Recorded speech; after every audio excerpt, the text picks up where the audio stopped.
Think about your front door for a second. I mean, it's really more than just wood and hinges. In the eyes of the law, it's a sacred boundary. Right, yeah, it definitely is. Why does the law treat your front door so differently than, say, a garden fence?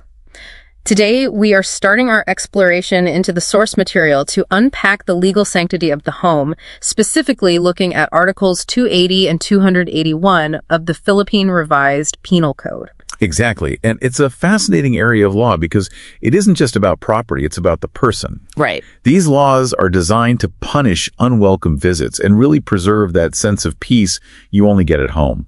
What's important here is the power of the threshold. The power of the threshold. I like that. Yeah. So the idea that your right to be left alone outweighs someone else's right to be on the land. Precisely.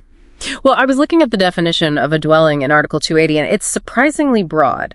If you're sleeping in your office or a warehouse, does the law suddenly treat that cubicle like a sanctuary? It actually does. The law doesn't care about the architecture. It cares about the rest and comfort happening inside. Even in a warehouse? Yeah, a barn is just a barn until you roll out a sleeping bag and start living there. Then it becomes a legal fortress. It's the human presence that creates the shield. Okay, but here's the part that tripped me up. I always thought no permission automatically equals trespass. That's a super common misconception. Right, but under Article 280, simply lacking permission isn't enough for a crime. The law requires actual opposition. That feels like a high bar. If I just walk through your open door, am I a criminal? Not necessarily. For it to be a crime, the entry must be against the occupant's will. Against their will? Yes, and the law breaks this down into 3 ways a resident signals to stay out. First, there's express prohibition, like a no entry sign or someone literally telling you to leave. Sure. Then there's implied prohibition, which is about the way you enter. If you bypass the front door and climb through a window... The law assumes you know you aren't welcome. And I'm guessing presumed prohibition is where the middle of the night rule comes in. Spot on. If you enter late at night after the residents have retired and the doors are closed, the law presumes the entry is against their will. Common sense turned into a legal standard. Now, let's escalate this. Say someone doesn't just walk in, they use force. That moves us into qualified trespass. That's where the stakes get much higher. Qualified trespass involves violence or intimidation. This could be force against things, like breaking a lock. Or smashing a window. Right. Or force against people, like maltreating the occupants. I found a weird timing quirk in the sources regarding violence. What if I walk through an open door, but then pull a weapon once I'm inside? Does the fact that the entry itself was peaceful protect me? Not at all. If the violence or intimidation happens immediately after you cross the threshold, it characterizes the whole entry as qualified trespass. So you can't claim it was a simple entry just because the door was unlocked if you start brandishing a weapon the second you're in the living room. Exactly. The law sees right through that. So that covers the home. But Article 281 talks about other forms of trespass. That applies to uninhabited places, right? Like a fenced-off lot or an empty warehouse. Exactly. But the rule for those places is that the prohibition to enter must be manifest. Manifest, like obvious. Yes, it has to be a locked gate you'd have to destroy to get past, or a very clear sign. You can't just wander onto an open field and be charged with a crime if there was nothing stopping you. We should also talk about the get-out-of-jail-free cards, the moments where the law gives you a pass to walk right in, even if there's a sign. Those are called absolutory causes.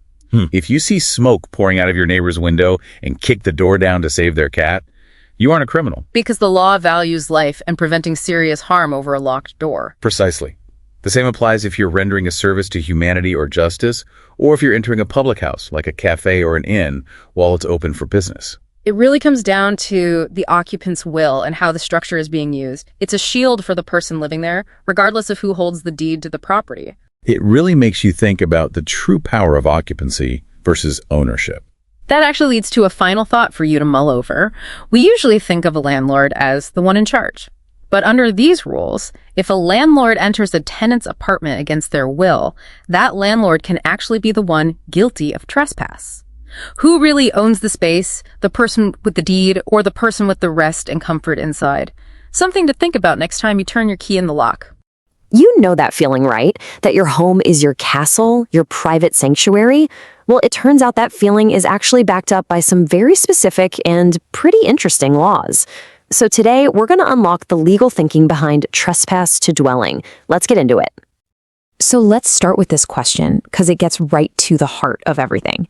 If you forget to lock your door, have you legally invited the world inside? The answer, well, it might not be what you think, and it tells us a whole lot about how the law sees our private spaces. So we're going to break down the specific law here, Article 280 of the Revised Penal Code. We'll look at the exact ingredients that can turn an unwanted visit into an actual crime, dig into some fascinating gray areas, and see exactly how the law draws a line to protect the peace and privacy of your home. Okay, first things first. We've got to start with the foundation.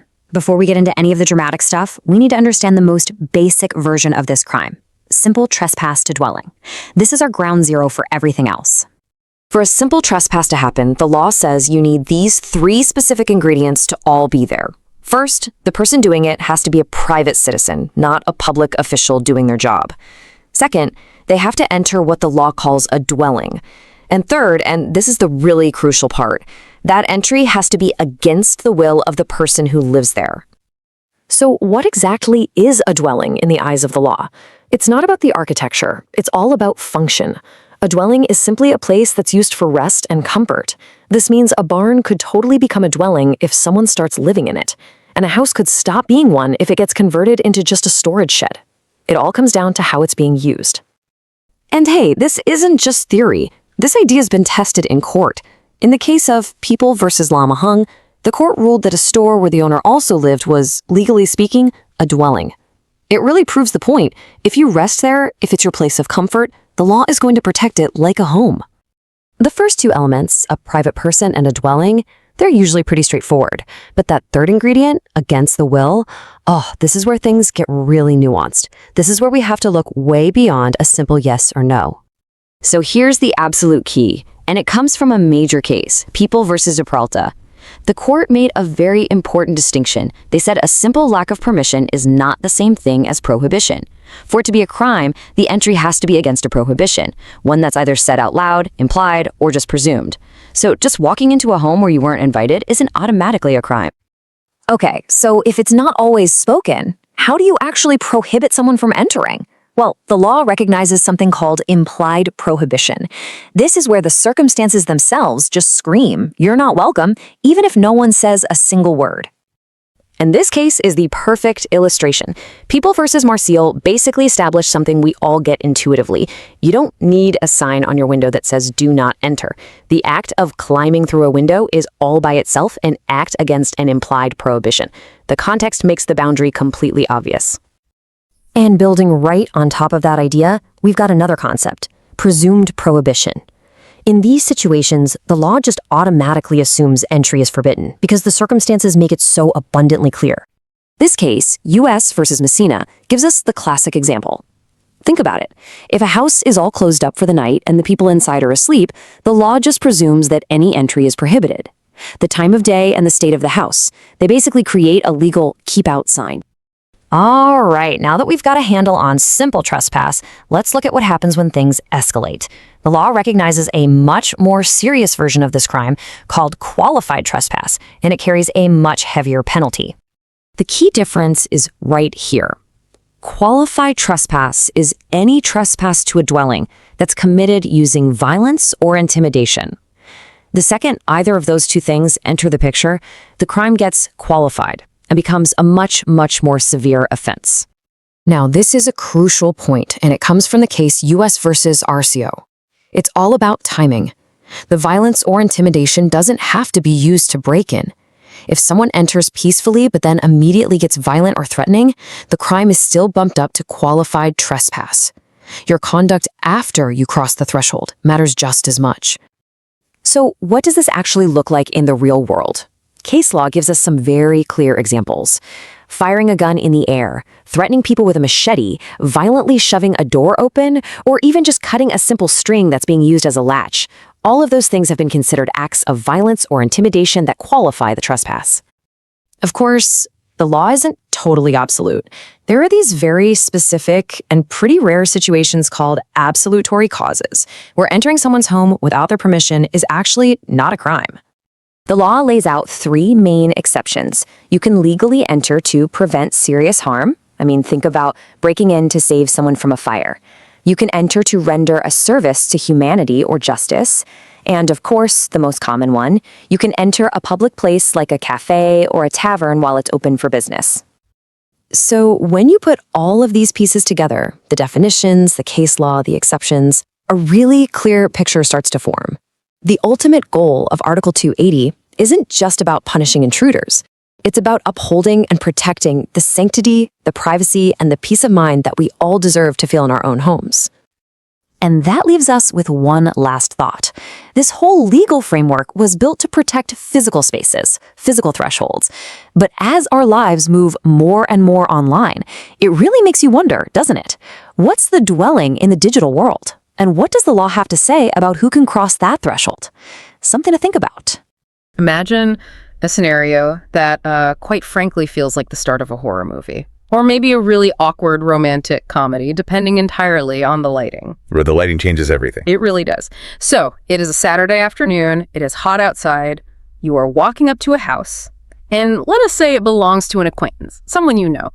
But you are not exactly on walk in and open the fridge terms with them. You know them, but you don't know their dog's name. Exactly. You are just there to drop off a package. The front gate is unlatched. It is swinging slightly in the breeze, making that little creak sound. You push it open. You walk up the driveway. You get to the front door, and it is slightly ajar. Uh-oh. Right. You knock, and your knuckles push the wood back just enough to reveal the living room. You call out, "Hello!" And this is the moment where time just completely stands still. Silence. Nobody answers immediately. You wait 5 seconds. 10 seconds. And being helpful, or maybe you are just impatient because it is sweltering outside, you take 2 steps inside the threshold. You just want to place the package on a side table. Just being polite. It's being polite. But suddenly, a door slams open down the hall. The homeowner walks out, sees you standing on their rug, and they just go nuclear. Oh, wow. They are absolutely furious. They are not just rude about it. They are reaching for the phone to call the police. They say, "You are trespassing." But the question is, are you? It is such a classic dilemma. It is that exact intersection of social norms and hard, unforgiving legal lines. Right. Because you did not break a lock. Right. You did not climb through a window. Yeah. You did not hurt anyone. You entered. And that is the exact question we are answering today. At what specific moment does being presumptuous or just being rude become an actual crime punishable by jail time? It is a finer line than most people think. We are doing a deep dive into the legal mechanics of trespass to dwelling. We have got a massive stack of legal notes here, deep analysis of the revised penal code, specifically Article 280 and Article 281, plus a whole list of court decisions that actually define the boundaries of our homes. And what I really love about this stack of sources is that it forces us to define things we usually just take for granted. Like what a home is. Exactly. We all think we know what a home is. We think we know what privacy means. But the law looks at these concepts through a very specific and, honestly, a surprisingly psychological lens. So our mission for this deep dive is to understand the legal definition of privacy and home. We are going to parse the difference between simple and qualified trespass, which sounds like a pretty major distinction. It is a massive distinction. It gives everything about the charges. And we are going to finally answer the question, does an open door actually mean come in? To do that, we really have to look at the specific elements of the crime, the intent of the person entering, and the will of the occupant. Because as we are going to see, the law cares deeply about the concept of will. Let us jump right into segment 1 then, defining the sanctuary. We are looking at Article 280 of the revised penal code. Right, Article 280. This is the primary statute that protects the privacy of a dwelling. The law views the dwelling as a sanctuary. It is a sacred space where the citizen should be completely free from intrusion. Before we even get into what a dwelling is, I want to ask about the who. Okay. Who can actually commit this crime? Because say a police officer kicks down my door without a warrant. Is that trespass to dwelling? Surprisingly, no. And this is a very crucial distinction to make right at the start of this deep dive. Article 280 applies specifically to a private person. A private person. So you, me, the nosy neighbor, the pizza delivery guy. Correct. Anyone acting in a private capacity. If a public officer, like a police officer, a mayor, or a government agent, breaks into your home without legal justification, that is an entirely different crime. What is it called? That is classified as violation of domicile under Article 128. Why separate them, though? A break-in is a break-in, is it not? You would think so, but the law separates them because the source of the intrusion really matters. When a public officer violates your home, it is an abuse of state authority. Ah, so it is a power dynamic thing. Exactly. It is a constitutional issue. The state is overstepping. But when a private citizen does it, it is an invasion of privacy between equals. The penalties are different. The elements you have to prove are different because the fundamental nature of the violation is different. Okay, that makes total sense. So today we are strictly talking about private citizens behaving badly. Now, digging into these notes, I found a case that honestly baffled me. People versus Almeida. Oh, Almeida, that is a great one. It suggests that even the actual owner of a house can be convicted of trespassing in their own property. How is that even possible? It sounds like a total paradox, right? How could I possibly trespass in a house that I own? But yes, under People versus Almeida, the owner can absolutely be the offender. Walk us through the mechanics of that. How does that work in reality? Imagine you own an apartment building, or let's just say a single-family house. You hold the title deed, your name is on the mortgage, you pay the property taxes every year, but you have rented it out to a tenant. Okay, so I am the landlord. Right. And that tenant is the actual occupant. Once that tenant moves their stuff in, that space becomes their dwelling. Even though I own the bricks? Even though you own the bricks, it becomes their sanctuary. They have the legal right to exclude others, and that includes you. Wow. If you, the owner, decide to force your way in against the will of that tenant, let us say you want to inspect the plumbing at 2 a.m. and they say no, you are committing trespass. So ownership of the physical property does not give you a golden ticket to just barge in whenever you feel like it. Precisely. The law acts as a shield for the occupant, not the title holder. It protects the peaceful enjoyment of the space. It essentially values the privacy of the person sleeping in that bed over the property rights of the owner in that specific moment. That is a really important shift in how we think about property. The sanctuary belongs to the resident, which naturally leads us to the next big question. What actually counts as a dwelling? This is where we have to look at how the law defines use versus architecture, because you might think a dwelling has to look like a traditional house. Right, a bedroom, a kitchen, a roof, maybe a chimney. But the notes cite a definition from Justice Reyes that is quite broad. A dwelling is a building or structure exclusively used for rest and comfort. Rest and comfort. That sounds lovely, but also maybe a little bit vague. It is a bit vague, but the courts have clarified it over the years. It is distinguished from places devoted purely to business, like offices or storefronts. However, the actual use is what controls the definition, not the blueprint. Let us look at the examples in the notes. There is the case of People versus Lamahang. Yes, Lamahang is a classic piece of jurisprudence here. In this case, the structure in question was a store. It sold cheap goods, just a generic shop. During the day, it was a place of business. It was public. It was open to anyone who wanted to buy something. So by definition, not a dwelling. Well, wait. Here is the twist. The owner also used it as a place to sleep and live. He had a cot set up in the back room. He cooked his meals on a little stove back there. So it is a hybrid space, business in the front, sleeping quarters in the back. Exactly. And the court ruled that because the owner slept there, it is considered a dwelling under Article 280. The sanctuary protection extends to that building because of that human element of rest and comfort. So a store can be a dwelling. Yes. And conversely, a barn can be a dwelling. A barn, like for cows and hay. Yes. If you move the cows out and you move a family in, that barn legally becomes a dwelling. The notes have a really great phrase for this.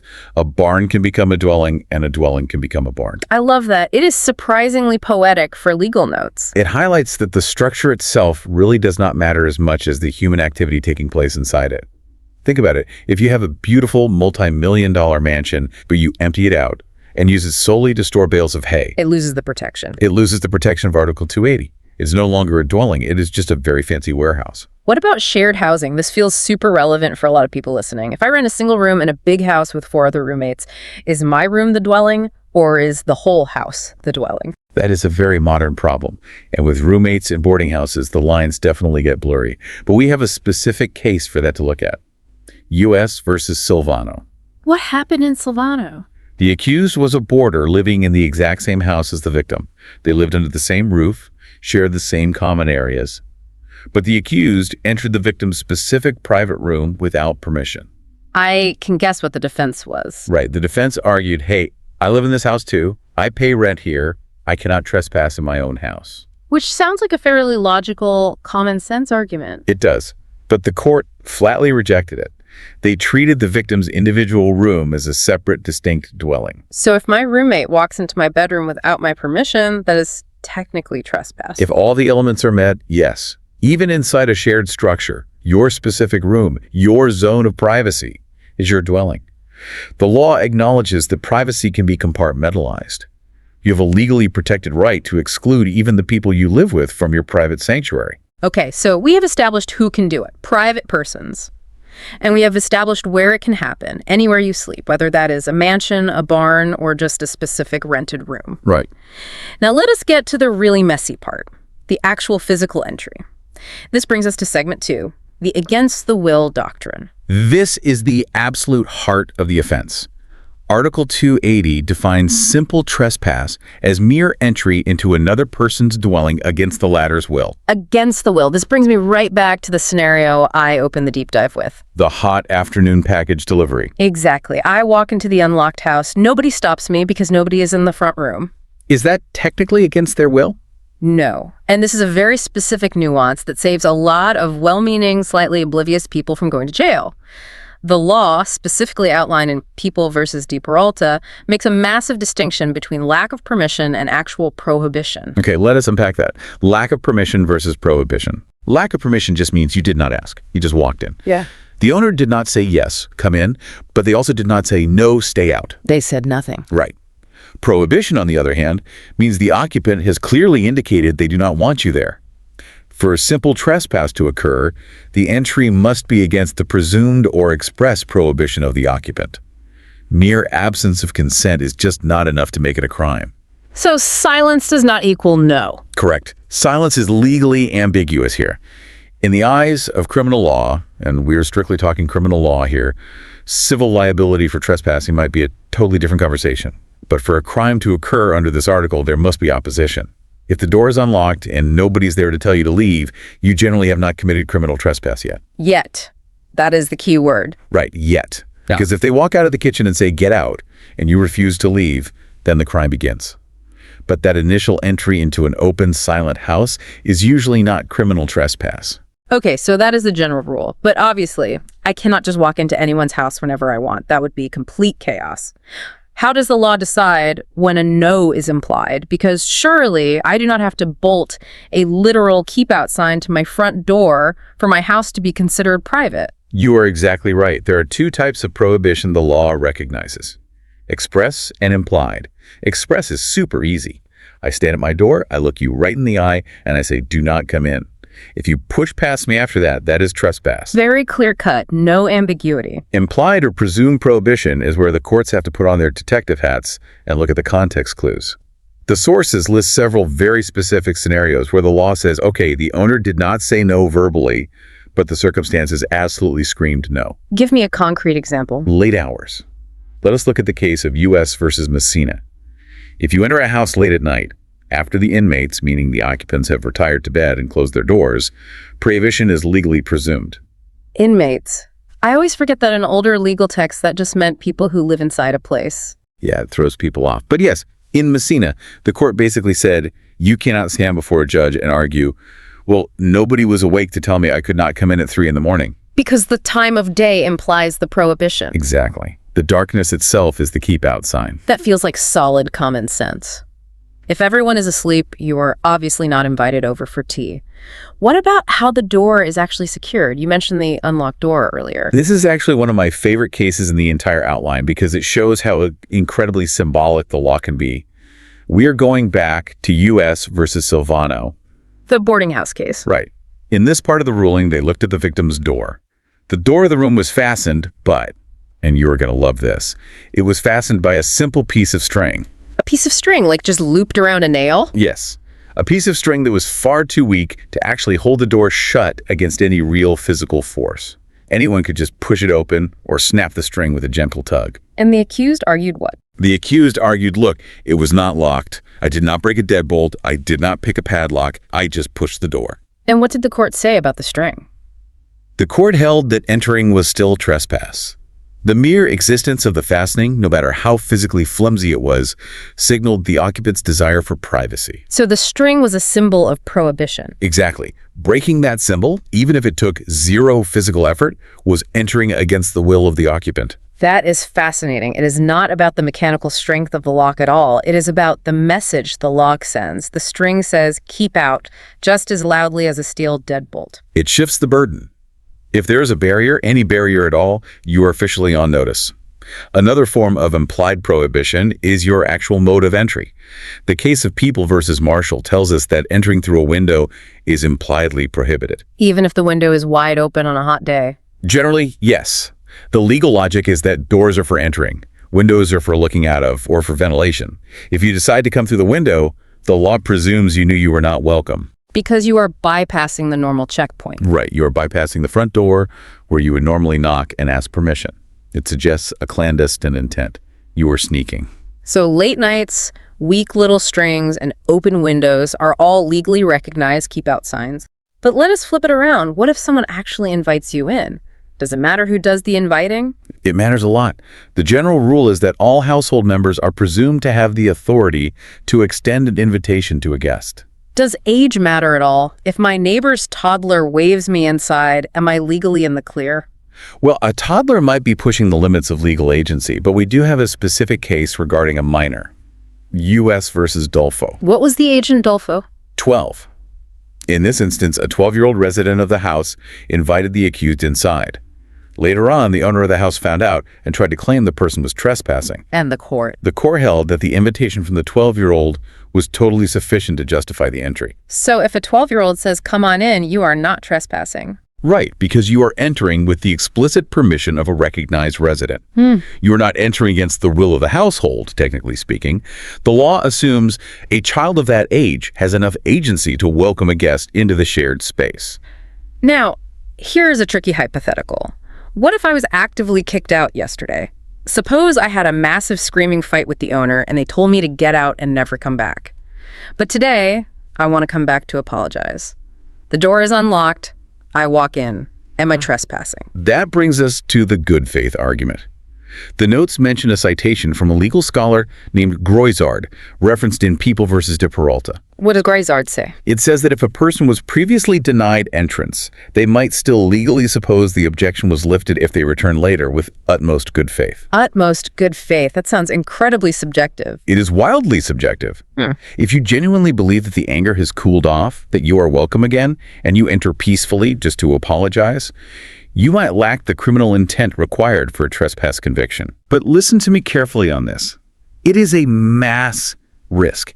You are essentially betting your freedom on whether a judge or a jury believes you were truly acting in good faith. I will say, it seems much better to just knock. Always better to knock. Never rely on the good faith defense if you can avoid it. It is a legal Hail Mary pass. Okay, so that covers simple trespass, just walking in, reading the signs, looking at strings, but the outline mentions qualified trespass. This sounds like the aggravated version, the really serious stuff. This is segment 3, qualified trespass to dwelling. This occurs specifically when the entry is committed by means of violence or intimidation. Why is this a completely separate category? Is it just because violence is inherently bad and gets a harsher penalty? It is more than just a harsher penalty. It fundamentally shifts the entire legal mechanism of the crime. Remember how we spent all that time saying, for simple trespass, you need to prove the owner prohibited you. Right, the whole implied prohibition discussion, strings and late nights. If you use violence or intimidation, that requirement for prohibition is entirely waived. The case, U.S. versus Abanto, clarifies this beautifully. The violence itself makes the entry illegal. So the context does not matter anymore. Not at all. It does not matter if the front door was wide open. It does not matter if the owner never said a single word to you. If you enter with violence, you are guilty of qualified trespass. That actually makes perfect sense. Violence negates any concept of implied permission. You cannot stand there and say, well, they did not explicitly tell me I could not come in while you are waving a weapon around. Exactly. The law safely assumes that absolutely no one invites violence into their sanctuary. So let us break down these two specific qualifiers, intimidation and violence. Let us start with intimidation. The legal consensus, supported again by Justice Reyes, is that intimidation refers exclusively to persons.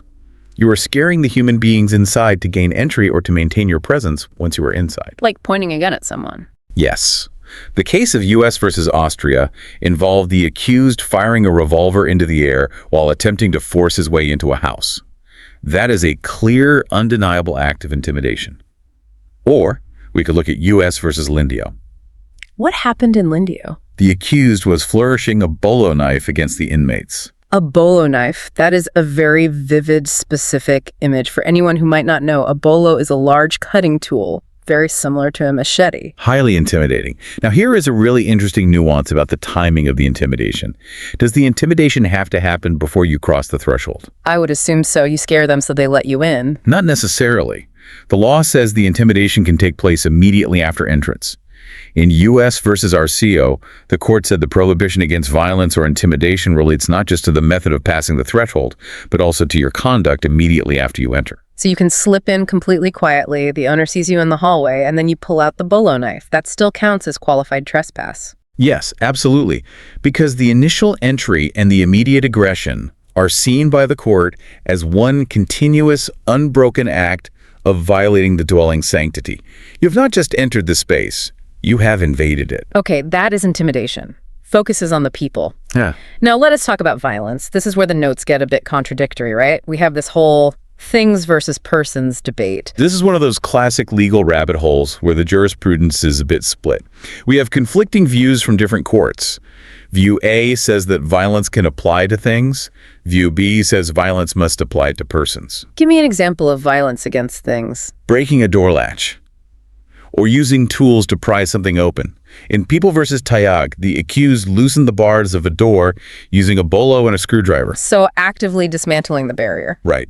The court considered this force upon things to be violence, which elevated the crime to qualified trespass. Okay, that sounds a lot like traditional breaking and entering. But what about the ribbon? You mentioned a string earlier in the context of prohibition. Yes, this is where it gets a little wild. U.S. versus Lindio again. In this specific case, the door was fastened with a ribbon, or a very thin string. The accused took a tool and cut the string to enter. Okay. The court held that cutting that string was an act of violence. Come on. Cutting a little ribbon is considered violence. That sounds like a grand opening ceremony for a supermarket, not a violent crime.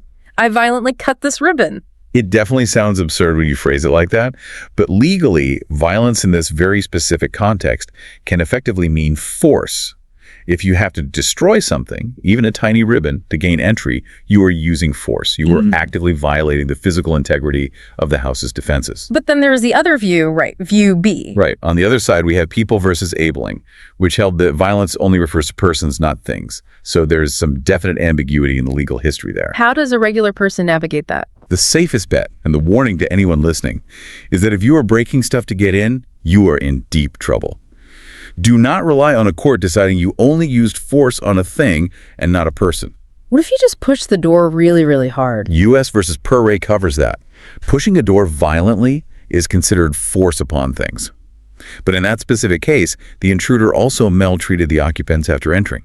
So they hit the daily double. Exactly. You had force on things to get in and violence on persons once inside. That is a slam dunk qualified trespass case. It seems like the core message of the law here is really just trying to discourage you from forcing your way in, period. Whether it is by cutting a ceremonial string or shoving a heavy door. Absolutely. The home is your castle, even if the drawbridge is just held up by a piece of cheap twine. The law respects the boundary. Now let us move into segment 4, intent and absolutory causes. Because realistically, when someone breaks into a house, they are not usually doing it just to stand in the living room and admire the crown molding. Usually not. They are there to steal the TV. Or unfortunately to hurt someone. Right. Trespass is very often what we call in the law a preparatory act. It is merely the first step toward committing a much worse crime, like robbery, murder, or rape. So how do the courts distinguish between attempted robbery and just trespass? This seems like it would be crucial for a defense attorney. It is the difference between doing a few months in jail and doing many, many years in prison. Think about it. If you catch a burglar halfway through your living room window, are they automatically liable for attempted robbery? I would definitely assume so. Why else are they climbing through my window at night? And that is the logical assumption, but not always the legal reality. Let us look at People versus Lemahang again. The intruder was caught in the act of forcibly attempting to enter the store. He had actually broken a board on the wall. Okay, so he's breaking in. But he had not stolen anything yet. In fact, he had not even gotten his whole body fully inside the building. So the cops caught him a little too early. Essentially, yes. The court said, look, we cannot legally presume he was going to rob the place. What else would he be doing? The court argued, maybe he was just going to sleep there. Maybe he was going to assault someone. Maybe he was purely just trespassing for the thrill of it. Because there was no overt act of robbery like reaching for the cash register or holding an empty bag for loot, the law has to default to the lesser proven crime. So because they could not decisively prove the specific intent to rob, they only got him for attempted trespass. Exactly. The court noted that while trespassers ordinarily intend to commit further crimes, the justice system cannot convict people based on assumptions. We need proof of intent. That is a massive lucky break for the burglar. I can just imagine the defense. I was not going to rob them, Your Honor. I just really hate their exterior wall and wanted to break a board. It really highlights how high the bar is set for proving criminal intent. We can also look at U.S. versus Barnado. The intruders broke in, they actually maltreated the occupants, but then they desisted and left the house without stealing anything or committing any further crimes. They just beat people up and left. Yes. And even though rape or robbery might have been their original objective, because they stopped and left, they were only convicted of trespass to dwelling with violence. So if you break in, physically assault someone, and then run away, it is trespass with violence, not necessarily attempted murder or attempted robbery. Unless the beating itself was severe enough to constitute attempted murder on its own merits, yes. The specific intent controls the specific charge. If the prosecutor cannot prove the intent to rob or kill beyond a reasonable doubt, they have to fall back on the intent to trespass. This naturally leads us to the flip side of all this. Are there times when trespassing is actually legal, like explicitly allowed by the law? Yes, there are. These are called absolutory causes. Article 280 lists 3 specific, well-defined situations where you can enter a dwelling entirely against the owner's will and not face any criminal liability. Give me situation 1. Preventing serious harm. If you are walking down the street and you see a fire break out inside a house, or you see through the window that someone is having a heart attack or an attacker is threatening someone, you can break the door down. You are preventing harm to yourself, the occupant, or a third person. Okay, I like to call that the hero clause. That makes total sense. We do not want people standing on the sidewalk outside a burning building saying, well, I would love to help, but I do not want to catch a trespassing charge. Exactly. Yeah. The law always prioritizes life over property and privacy. Survival is the ultimate defense. What is situation 2? Rendering service to humanity or justice. Humanity or justice, that sounds very grand. Like the Batman clause. Can I break into my neighbor's house to catch a crook? You need to be very, very careful there. The justice limitation is incredibly strict. You absolutely cannot enter a house just because you suspect a crime is happening inside. There is a case in the notes here about a transformer. Yes. Gabriel versus People. This is a perfect example of what not to do under the Justice Clause. The accused entered a private house because they strongly believed the homeowner was hiding a transformer that was being used to steal electricity from the grid. So they were trying to play detective, catch a utility thief. They thought they were doing a public service. Right. They argued in court that they were rendering a service to justice by stopping a crime. The court shot that down immediately. They said, no. You are not a police officer. You do not have a warrant. And stealing electricity is not exactly a life or death emergency. Precisely. Entering a private home to look for evidence of a crime, especially a nonviolent property crime, is not what service to justice means in this context.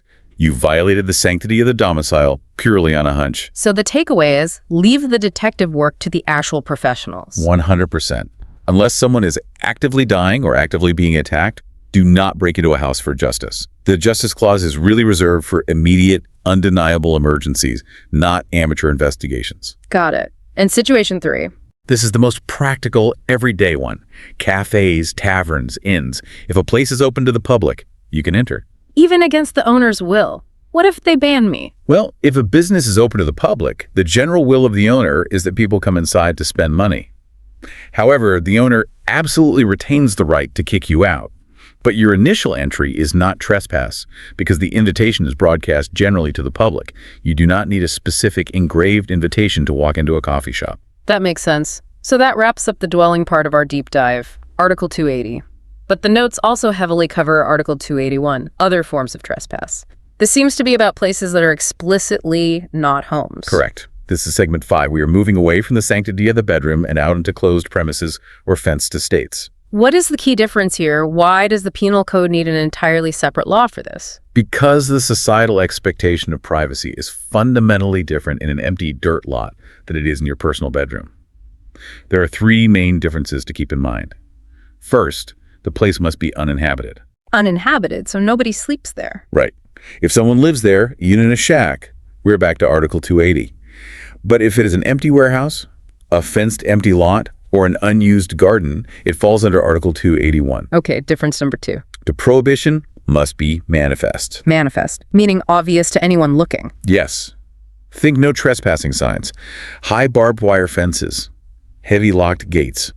In a home, the walls themselves imply privacy. You do not need a sign in your front door that says private house.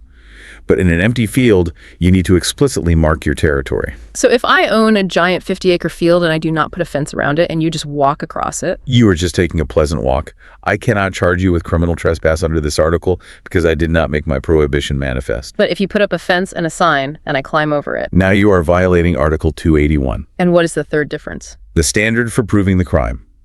In a home under Article 280, it is against the will, meaning we look for prohibition. Under Article 281, the crime is simply entering without permission. Wait, isn't that actually a stricter standard? In a practical way, yes, it is. If a premise is closed, fenced, and uninhabited, you absolutely need affirmative permission to enter. You cannot just wander into a locked warehouse because nobody was standing there to tell you not to. If the prohibition is manifest like that locked gate, the legal default is stay out until told otherwise. I see the distinction now. So for a home, I can theoretically walk in if there is no clear prohibition, assuming it is daytime and the door is open. But for a fenced warehouse, I need a clear yes before I cross the line. Exactly. And the premises in question must be a fixed locality, a warehouse, a shop, a specifically fenced field. It has to have defined boundaries. This whole discussion about empty lots and boundaries feels like it leads directly into the issue of squatting. Which brings us to segment 6. The notes mention Presidential Decree number 772. Yes. Now we have to be very clear for the listener. PD 772 has been fully repealed by Republic Act number 8368. It is no longer the active law of the land. But it is in our notes for a reason. Right. Historically, it is incredibly important for understanding how the legal system dealt with property crimes, urban development, and housing crises. This was the major anti-squatting law. It was.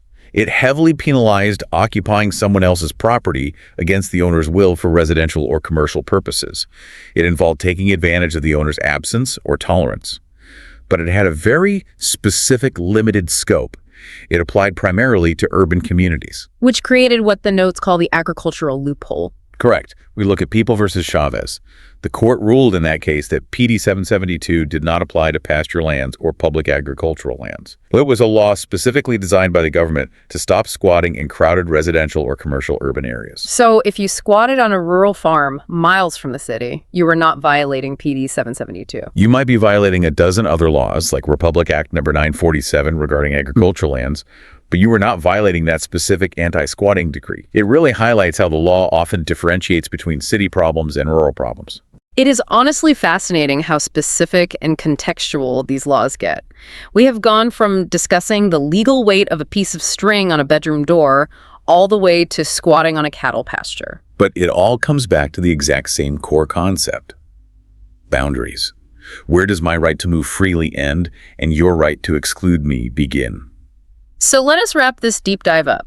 We have covered a massive amount of ground today. What are the big, essential takeaways you want the listener to remember? First and foremost, dwelling is a legal shield defined entirely by use, not by architecture. It does not matter if the building looks like a retail store or a barn for animals. If you sleep there, it is your castle, and it is protected. And second, regarding that open door scenario from the beginning. Right. Silence does not equal consent. But silence might equal a lack of prohibition, which can actually save you from criminal liability in a simple dwelling scenario. Unless it is late at night, or you decide to climb through a window. Exactly. Then the prohibition is implied. And whatever you do, do not cut the ribbon. Never cut the ribbon. The moment you use violence, even against a flimsy string or a latch, or if you use intimidation against a person, the crime escalates significantly to qualify trespass. The law has absolutely zero tolerance for breaking the physical barrier of the home. And finally, do not play detective. You cannot legally break into a house just to find a stolen transformer. Leave the raids and the warrants to the authorities. The Justice Clause is for emergencies only. This has been an incredible deep dive. It really makes you look at your own front door and your own locks completely differently. It does. It makes you realize that the lock on your door is certainly a physical barrier, but the law wrapped around your door is a psychological barrier. And that psychological barrier is surprisingly strong, provided you understand exactly how it works. I want to leave you with a provocative thought to mull over. The law, as we discussed it today, seems to suggest that unless we explicitly lock our doors or put up strings or tell people to stay out, our homes are technically open to visitors, at least regarding criminal trespass. It is a vulnerability. But in a modern world where we value our privacy so intensely and we have Ring cameras and smart locks everywhere, does this whole concept of implied prohibition need an update? Or is the burden still squarely on us, the homeowners, to physically define our boundaries if we want the law to back us up? If I leave my door wide open, should society just assume I want to be left alone? That is the ultimate question. Is privacy a default setting of human existence, or is it a setting you have to manually enable every single time you go home? Something to think about the next time you see an unlatched gate swinging in the breeze. Thank you for joining us on this deep dive. We will catch you on the next one. Stay safe out there and definitely keep your doors locked. Welcome to the debate. Imagine you are walking down a quiet street. You see a door, it's not locked, it's slightly ajar, maybe just an inch or two. You walk in, maybe you're curious, maybe you're looking for someone, or maybe you just made an honest mistake. You haven't broken a lock, and no one has physically stood in your way or told you to leave yet. The question is, have you just committed a crime? Well, it feels like a rude intrusion, certainly. It's a breach of etiquette. But a crime? That is a much heavier accusation. To label that act as trespass to dwelling under Article 280 of the revised Penal Code requires us to balance two very powerful, very ancient forces. We have the absolute right to privacy in one's sanctuary versus the strict requirement that a crime must be clearly defined by the law, not just by hurt feelings. And that is exactly the tension we are exploring today. We are dissecting Article 280. We're asking a core question. Is the crime of trespass defined primarily by the violation of the space itself, the sanctity of the home, or does it require the explicit, demonstrable opposition of the owner? I am taking the position that the law prioritizes the sanctity of the dwelling above almost all else. The walls themselves speak the prohibition. The home is a castle, and you enter at your own peril, regardless of whether there is a physical keep-out sign on the front lawn. Right. And I take the opposing position. Criminal law cannot rely on metaphors like wall speaking. I argue that Article 280 requires specific, demonstrable opposition. Mere lack of permission is simply not enough to send someone to prison. The definition of violence and the will of the occupant must be strictly construed. If the prohibition isn't clear, the crime doesn't exist. We cannot and should not imprison people for bad manners. Then let's get right into the heart of it, the sanctity argument. Article 280 isn't just about property rights. If it were just about property, it would be a civil matter, a tort. But this is a crime because it violates the psychological safety of the person inside.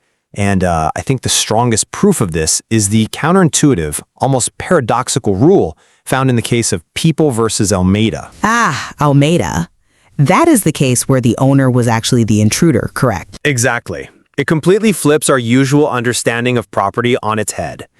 In Almeida, the Supreme Court ruled that even the legal owner of the property, the person holding the actual title deed, can be convicted of trespass if they enter against the will of the actual occupant.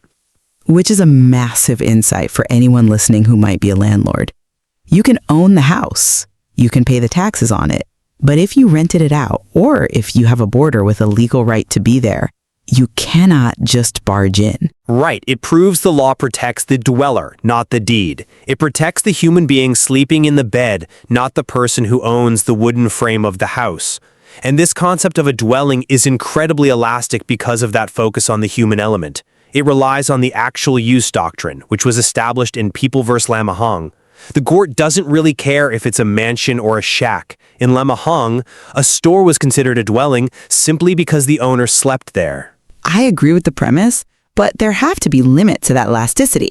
I mean, if I sleep in my office one night because I'm working late, Does my office suddenly become a dwelling protected by Article 280? If it is used for rest and comfort, yes. Look at U.S. versus Silvano. The court looked at a single room occupied by a boarder within a much larger house. Even though the boarder didn't own the house, that specific room was their sanctuary.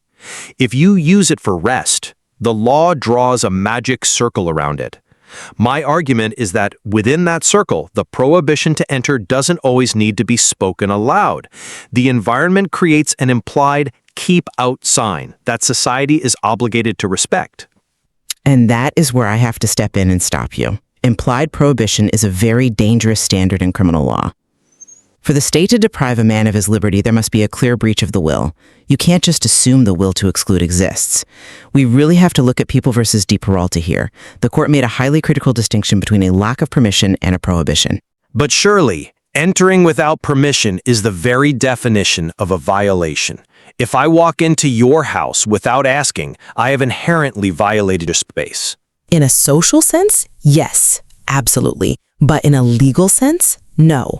De Peralta teaches us that entering without an invitation might be a civil tort, it might be incredibly rude, but it is not necessarily the crime of trespass to dwelling. The crime requires active opposition. We see this affirmed in U.S. versus Flemister. Even if you act with utmost good faith, believing you are welcome to enter, you might be wrong. But being wrong isn't a crime. Defying a clear order is. So you're saying that unless a homeowner explicitly says, stop, the entry is perfectly lawful? That seems to place a completely unreasonable burden on the homeowner to constantly police their boundaries and shout at everyone who approaches. I'm saying we have to be incredibly careful about criminalizing ambiguity. Compare this to Article 281, which covers other forms of trespass.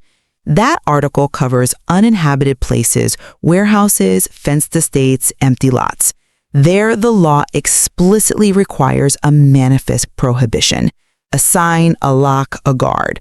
For a dwelling, we don't need a literal billboard, but we cannot criminalize innocent mistakes or presumptions. In U.S. versus Dolfo, the court recognized that we routinely presume household members, even children, have the authority to extend invitations. That case is fascinating, actually. It really tests the boundaries. It does. In Dolfo, a 12-year-old inmate, which is just an old legal term for a resident of the house, invited someone in. The father, the owner of the property, might not have wanted that person there at all. But the court said the invitation was sufficient to negate the trespass. Why? Because the guest presumed the child had authority. If we assume the walls always say no, as you suggest, we completely ignore the social reality of how people visit one another. Neighbors walk in, friends drop by unannounced. Well, that brings us to our first major clash today, the nuance of against the will. You're relying heavily on the idea that silence implies consent, or at least that silence creates a safe harbor for the intruder. I strongly disagree. I believe the environment itself often screams prohibition louder than words ever could. Screams is a bit dramatic, don't you think? How exactly does a building scream? Through context. The law recognizes this context as a valid form of communication. Let's look at People versus Clemente and U.S. versus Messina. In Clemente, the entry happened early in the morning. The door was closed, the owner's daughter was asleep inside, and the owner was away at the market. There was literally no one awake to verbally say, "Do not enter," yet the court found implied prohibition. Why? Because the time of day, early morning, and the closed door communicate the will of the owner. It says, "We are sleeping, we are not open for business or visitors." I concede that was early morning, a time heavily associated with privacy. If I enter your house at 2 in the morning while you're asleep, I cannot stand before a judge and argue, well, he didn't verbally tell me I couldn't come in. The silence of the night is the prohibition. The lateness of the hour creates a presumptive, impenetrable barrier. I will grant you that late at night, the presumption shifts heavily. But let's look at the daylight scenarios where most of life happens. You cite Messina, but let's juxtapose that with U.S. versus Dionisio. In that particular case, the door was half open. A half-open door is an invitation to knock on the frame. not to walk into the living room. But legally speaking, the court ruled that prohibition cannot be presumed at the moment of entry if the door is half open, and there is no explicit opposition. The prohibition must exist prior to or at the exact time of entry. If I walk past a half-open door and call out or even step 1 foot inside to knock, I haven't committed a crime yet. The prohibition wasn't operational. The will to exclude me hadn't been manifested in any demonstrable way. I think you're ignoring the mechanics of how that prohibition is established. It doesn't have to be a verbal shout from across the room. Consider Gabriel versus People. This is a crucial case for my argument regarding the sanctity of the threshold. The owner told the accused to wait on the porch. Then, and this is the key moment, he went inside and closed the door behind him. I agree on Gabriel, but I actually think it supports my side of the debate, not yours. How so?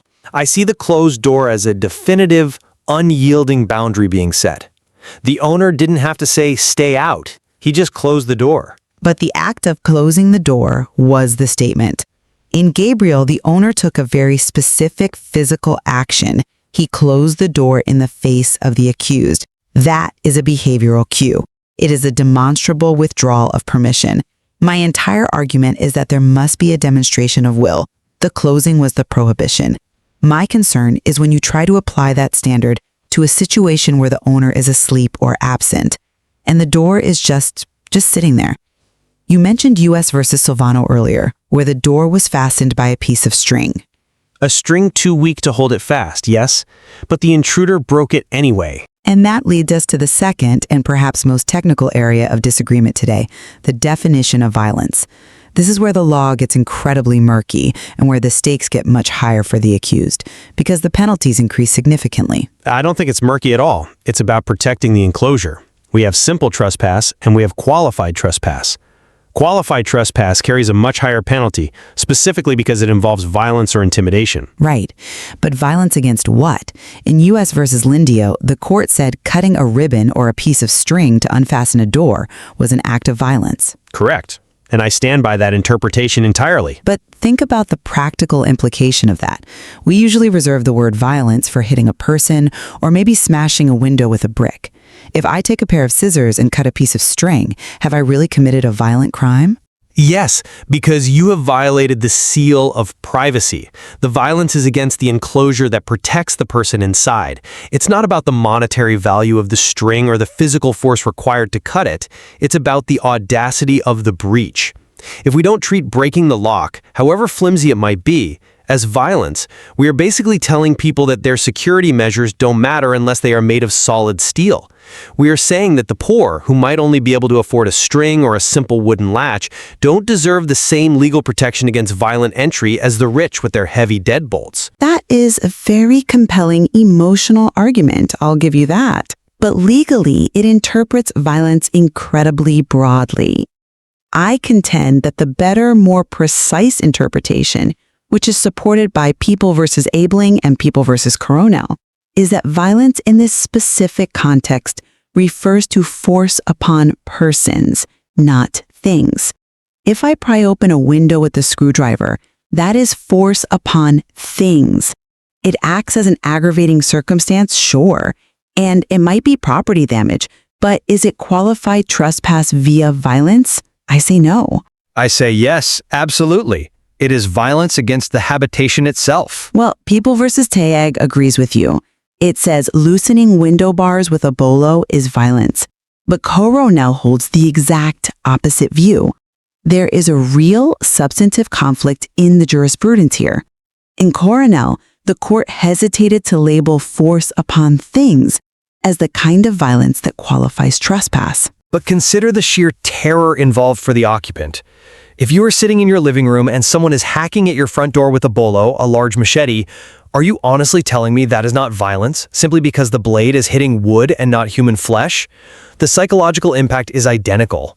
The intent to breach the sanctuary is inherently violent. That depends entirely on the intent and the physical effect. Let's look at U.S. versus Perret. The accused pushed the door violently. He shoved it open with his body weight. The court noted that pushing the door was force upon things. But notice this detail. The crime only became qualified trespass because after entering the home, he maltreated the occupants inside. The violence that qualified the crime was the physical assault on the people, not the shoving of the wooden door. That's a very interesting parsing of pagari, but I would counter by looking at the concept of intimidation. You can't ignore US versus Austria. In that case, firing a revolver in the air to force a way into the house was qualified trespass. Or Lindio again, where flourishing the bolo qualified the entry. Intimidation is clearly directed against persons. There is no question there. If I wave a gun in the air, I am intimidating you, the person. But Lindio also holds that the intimidation can happen immediately after the entrance. The law forbids entry with violence or intimidation. If I kick the door open, which you call force upon things, and then immediately wave a bolo at you, which is intimidation of persons, the entire sequence is one violent breach. To separate the door from the dweller is to completely ignore the reality of the fear caused by the intrusion. You cannot say, oh, the kick was just property damage, only the waving of the weapon was trespass. It is one continuous terrifying act of violation. I accept that intimidation qualifies the crime. My resistance is purely to the idea that a broken latch or a cut string in isolation equals a violent entry in the same category as a physical assault. We must be precise with our language. If we conflate breaking a string with violence against a person, we dilute the gravity of actual physical harm. We risk over-punishing a determined nuisance and treating them like a violent, dangerous thug. And I would argue that if we don't protect the string, we fundamentally fail to protect the peace of the person sleeping behind it. And I think this leads us directly to the why. Why is the person entering the house in the first place? This brings us to intent. Trespass is rarely the end goal for a criminal, is it? It's almost always what we call the gateway crime. Indeed. It is the preparatory act. You trespass to rob or to kill or to assault. You don't usually break into a house just to stand in the hallway. People versus Lamahang is the classic case here. The intruder is caught in the act of forcing entry. He was actively trying to get in with an iron bar, but he hadn't actually stolen anything yet. In fact, he hadn't even entered fully. The court held him liable for attempted trespass, not attempted robbery.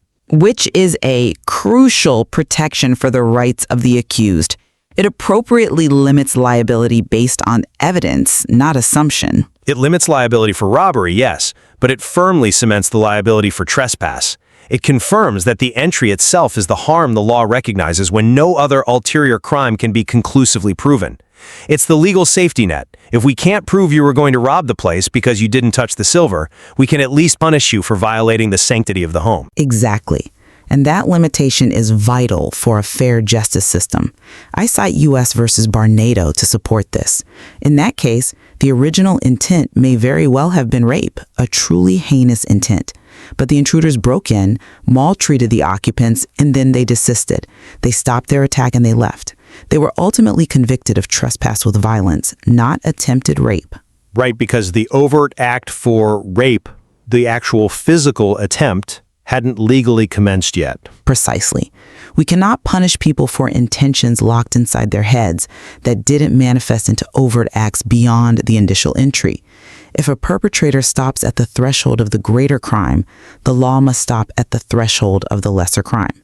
This proves my broader point. The law looks at concrete conduct, not just the scary implications of the entry. We agree entirely on the legal mechanics there, but the implication of that mechanism is that trespass to dwelling serves as the baseline protection of civilization.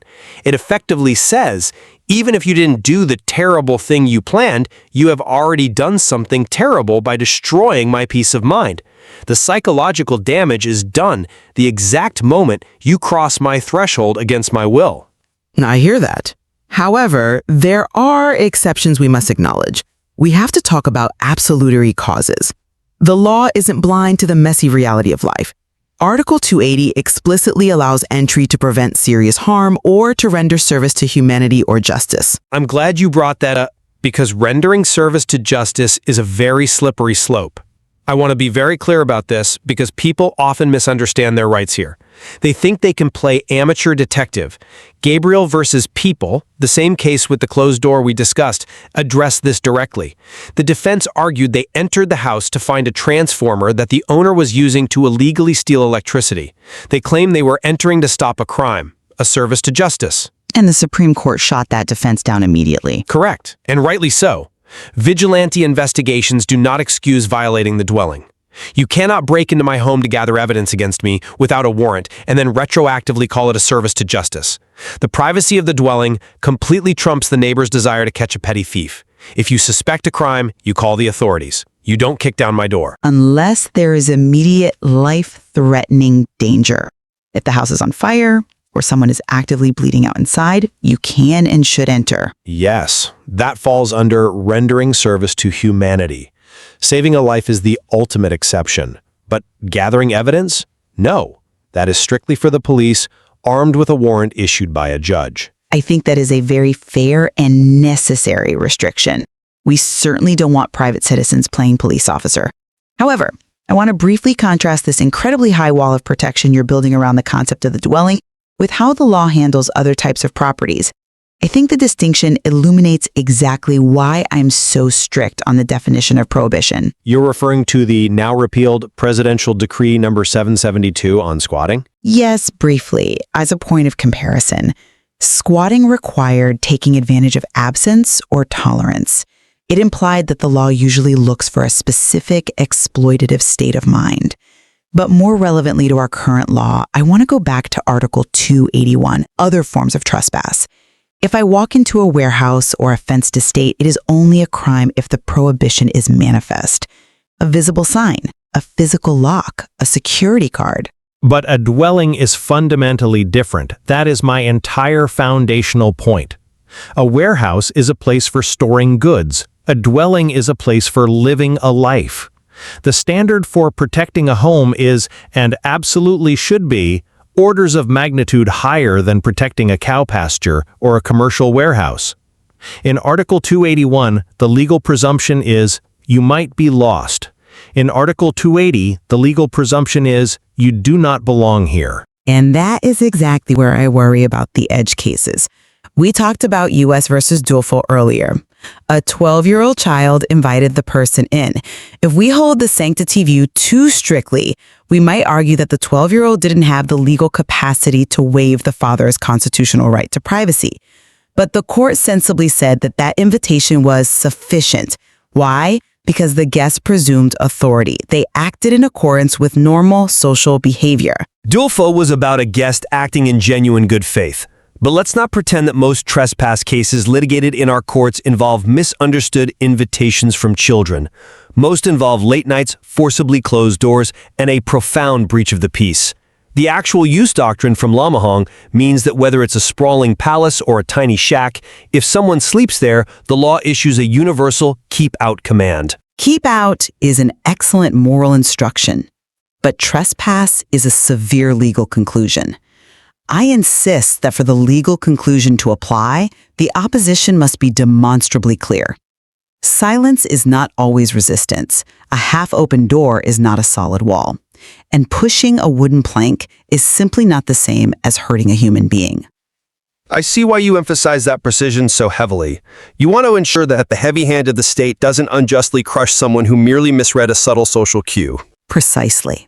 If the state is going to put you in a cage and take away your freedom, the rules of the game must be explicit and undeniable. But I maintain that the cost of your required precision cannot be paid by sacrificing the peace of mind of the dweller. The criminal intent inheres in the unwelcome visit itself. The law's primary goal in Article 280 is to protect the sanctuary. Whether it's a rented room, a converted barn, or the back of a store, if someone sleeps there, the law draws that protective, magical circle. It requires no explicit warning sign, no verbal shouting, and no specific violence against persons to be violated. The intrusion itself is the injury. That is a very noble, almost romantic view of the home. But I must stand firmly by the strict construction of the statute. Criminal law demands clarity above all else. A lack of permission is just not the same as a prohibition. The ongoing confusion regarding violence upon things versus persons demonstrates exactly why we must be careful. We cannot reflexively label every uninvited entry as a qualified crime without clear, undeniable evidence of opposition or actual physical harm to the people inside. The will of the owner must be actively breached, not merely assumed by the circumstances. Well, it seems we have reached the threshold of our own agreement today. We both clearly agree that the dwelling is a truly unique legal space where the normal rules of public interaction are suspended. Indeed we do. We just fundamentally disagree on how high the wall of prohibition must be built by the owner before the law steps in to defend it. A wall of silence versus a wall of stone. There is certainly much more to explore in this material, especially regarding how modern technology might change our concept of an enclosure. Does a digital smart lock count as a physical latch under these old precedents? But I think that is a debate for another time. Thank you for listening. Thank you for joining The Debate.